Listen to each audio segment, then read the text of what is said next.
नमस्कार साथियों, मैं मोहम्मद अमीरुल्लाह अंसारी, बिहार प्रदेश अध्यक्ष बुनकर मजदूर विकास समिति, बिहार प्रदेश प्रभारी, देश बचाओ संविधान बचाओ आंदोलन, राष्ट्रीय अध्यक्ष अंसारी अधिकार मंच। आज मैं वीडियो के माध्यम से आप लोगों को देश की सरकार, राजनीतिक पार्टियां और देश की आम जनता, इस मुद्दे पे कुछ चंद मिनटों में अपनी बात रखना चाहता हूँ। उम्मीद है कि आप सभी लोगों को पसंद आएगी। हमारी देश की आज़ादी को 75-76 साल गुजर गए।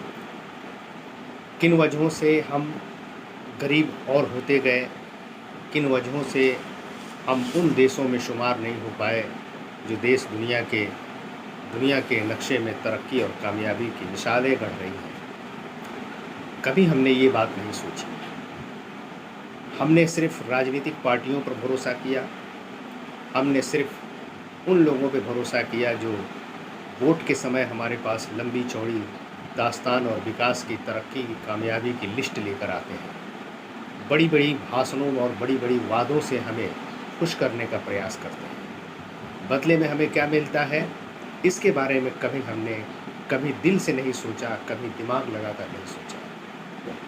किसी तरह से हमें भरमाया गया, किसी तरह से हमें झुठला कर, किसी तरह से हमें गुमराह करके सत्ता की मलाई खाने वाले लोग, आपने कभी सोचा नहीं कि सदन में जो बहसें होती हैं, सदन में जो भाषणें होती हैं, वो सिर्फ़ और सिर्फ हमें गुमराह करने के लिए होती हैं। आरोप प्रत्यारोप जो लगाए जाते हैं, वो सिर्फ़ और सिर्फ हमें गुमराह किया जाता है, धोखे में रखा जाता है। कोई भी राजनीतिक पार्टी हो, सरकार में आती है तो उसका फ़ायदा सरकार से जुड़े हुए लोगों को होता है, जो नौकरी पेशे में जो लोग हैं उनको होता है, या नुकसान उनको होता है। बल्कि ये कहा जाए कि मिसाल के तौर पर अगर कोई सरकारी कर्मचारी है, उसकी तनख्वाह अगर 20,000 रुपये पर महीने है, तो 2 साल 4 साल के बाद जो है उसकी तनख्वाह 25,000 30,000 बढ़कर, यानी उसमें हर साल दर साल इजाफा होता रहता है। और आम जनता जो जहाँ है वहीं है। दैनिक मजदूरी जो सरकार देती है, वो कहती है कि इससे ही आपका भला हो सकता है और आपका गुजारा हो सकता है। फ्री में राशन देने का जो बात आती है, फ्री में राशन देने की जो प्रोपगंडा फैलाया जाता है और दिया जाता है, वो सिर्फ क्या है, एक ढकोसला है।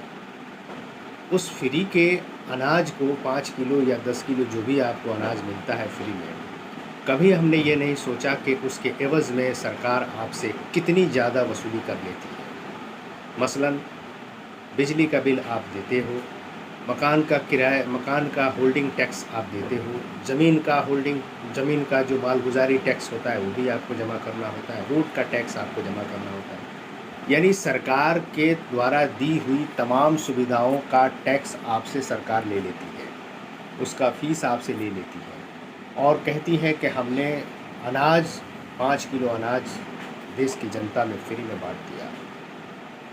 महंगाई जब बढ़ती है तो सरकारी कर्मचारियों का महंगाई भत्ता सरकार जो है उन्हें जोड़ कर दे देती है। अगर 50 रुपये लीटर तेल है तो मजदूरी करने वाला अगर 50 रुपये लीटर के हिसाब से ख़रीदता है, अगर वो 100 रुपये लीटर हो जाए तो मजदूरी करने वाला 100 रुपये लीटर भी खरीदेगा। महंगाई उसके ऊपर असर दिखाएगी, ना कि कर्मचारियों के ऊपर असर दिखाएगी, क्योंकि जैसे ही महंगाई बढ़ी, महंगाई भत्ता के नाम पर 2-4 हज़ार रुपये उनके सैलरी में ऐड हो जाता है। ये है सरकार के मंशा। राजनीतिक पार्टियां अगर आरोप प्रत्यारोप और विरोध करती हैं तो वो सिर्फ़ और सिर्फ अपने फ़ायदे के लिए करती है, आपके लिए नहीं करती है। आपको दिखाया जाता है कि आपकी आवाज़ उठाई गई, उससे मिलता क्या है? कुछ नहीं।